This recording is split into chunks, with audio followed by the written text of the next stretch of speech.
Hey guys, and welcome to a new game related video. Today I'd like to show you my PS Vita collection I've acquired throughout the last few months. Most people say there are not enough games for the Vita, but I think if you are not just focused on the American and European releases, you can get quite a few good titles for the Vita, and as it's region free you can get most of the games and understand most of the games without much Japanese knowledge.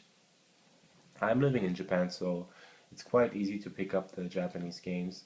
Unfortunately, I'm not so much into RPGs, so lots of the games we get here are RPGs, and so they are not quite my type. But I'm picking up the games I like, and I have PS3, Xbox, and 3DS also, so some games I just pick up on the other systems. I have to say, Vita gets lots of ports, but they are nice on the Vita too, but the superior version is usually just on the PS3. So some games I just don't want to play on the Vita, and I just get more the unique ones. And I'm missing quite a few of the games most people picked up, like Gravity Dash? No, but you know what I mean, like the Gravity Days, the Gravity game with featuring Cat. It was quite unique, and most people thought it would be a system seller, but I was just not interested in the fighting system, so I didn't pick it up. And then there are quite a few other titles I'm just not into. Yeah, but I want to start now with my game collection. Not so many games, but I hope you should still enjoy it. First, we have the American version of Metal Gear Solid HD Collection. This is I started Metal Gear Solid playing with this collection. I never played it on the original systems like on the PS2, and I downloaded Metal Gear Solid 1 for the PS Vita, and then I played 2 and 3. And I have to say I quite enjoyed it. Like most people don't like Metal Gear Solid 2 so much because of Raiden, but I like it. And yeah, Metal Gear Solid 3 was just really good. Somebody's sending me messages right now on my iPhone, so I hope you're not getting annoyed by the sound. I hope you couldn't hear it, but maybe you could hear it. So yeah, the game on the Vita plays quite nice. The graphics are good, HD, and on the screen it looks really good. And controls are a little bit annoying that you have to use the rear touchpad and the touchpad, but if you can get used to this, it's a really good entrance to the series, and really just fun to play Metal Gear Solid on the go. And you can just pause the videos if you don't want to watch the long cutscenes. You can just pause it, put your Vita in standby, and continue watching later. So I could recommend this. Then we have Street Fighter Cross Tekken, the Japanese version. I'm a huge fighting game fan, and for the Vita there are lots of good ports for fighting games. When I got to Japan, I didn't have my PlayStation 3 or my Xbox, so this was the only version I could pick up at the moment, so I did. Now I have my Xbox and my PlayStation and my arcade stick, so I don't play this as much, and I prefer Street Fighter 4, but for fighting game fans and who just want to play a little bit casually, this is a good possibility, and it's quite cheap right now, so I can recommend it. There was quite a DLC fiasco when this came out, so nobody could get their costumes, and I was affected too, but this should be solved right now. I try to focus for one moment. Yeah, this should be solved right now, so yeah, pick it up. Then we have Metal Gear Solid, Mortal Kombat, the new edition, like the reboot. And the looks of this game on the Vita are not really so beautiful, but the gameplay is maybe almost 100% of the console version, and you get lots of extra content. I would try to. You get weird, wonky touchscreen stuff, but you get like more challenges, 150 new challenges. So if you're interested in Mortal Kombat and you don't mind the little bit weak graphics, I can recommend this. Then we have Minan no Golfu, Everybody's Golf 6. This came out in the beginning, like a launch title for the Vita, and I really enjoy it. If you are into golf games, this is not easy. Like don't judge it by the looks, like the anime-ish looks. It's really fun, and you can play it in short bursts on the train or wherever you are, and it's maybe just 10 bucks or 15 bucks. So if you want this, if you like golf, if you enjoyed maybe the titles on the PSP or maybe Mario Golf, but this is much more complicated, but then you will like this too. And we have Blast Blue or Blaze Blue, or however this is pronounced. Sorry, a little bit sick. Yeah, this is really exactly like the console version. This is, by the way, the English version. Exactly like the console version, so if you like the series, just pick it up and play it on the go. I'm not so much into the fighting system, I have to admit. I don't like Guilty Gear, I don't like Blaze Blue so much. I'm just more of a Capcom fighting type guy, but it's an excellent title for the Vita, and I can recommend it. The graphics look really beautiful on the screen. My iPhone sucks, but yeah, it's exactly the same. So if you enjoy the story and the characters of Blaze Blue, just pick this up. Then we have one of the must-have titles for the Vita, I guess, and this is Persona 4 Golden.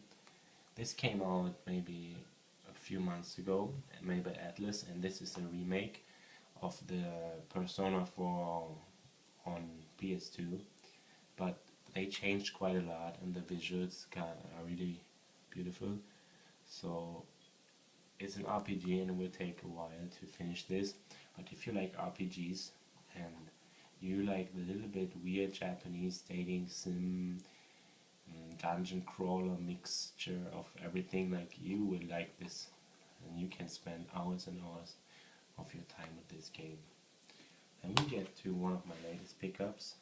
It's Senran Kagura Shinobi Versus, and there are already two games on the 3DS, Senran Kagura Burst, I assume, and another one, but on Burst you get the first one too.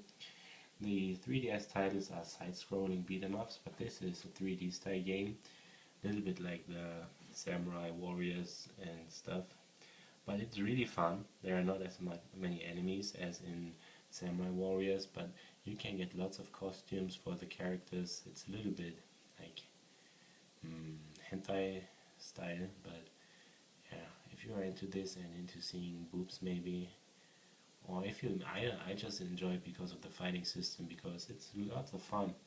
It's not too deep, but you can get hours of fun out of this, and the online gameplay is really good. I'm not sure how it plays if you are in the US, but this, I'm in Japan, and there are many people playing this, so yeah, buy it. Then we get to Soul Sacrifice from the double pack, the Japanese version I bought with a friend here, and people were expecting to get like a Monster Hunter clone out of this, or Monster Hunter Killer. It's not quite that, but it's fun. It's a little bit on the easier side, and has a really unique fighting system. You don't collect weapons per se, you collect like spells, and you can upgrade them, and the spells are your weapons. And then you have this sacrifice or save system when you can sacrifice the bosses. You get like evil power, and if you save them you get like the angel, the bluish color, which increases your toughness, and the red stuff increases your damage you can put out. And then this changes the allies you get in the story a little bit, but you can always just change your decisions. It's really on the easier side.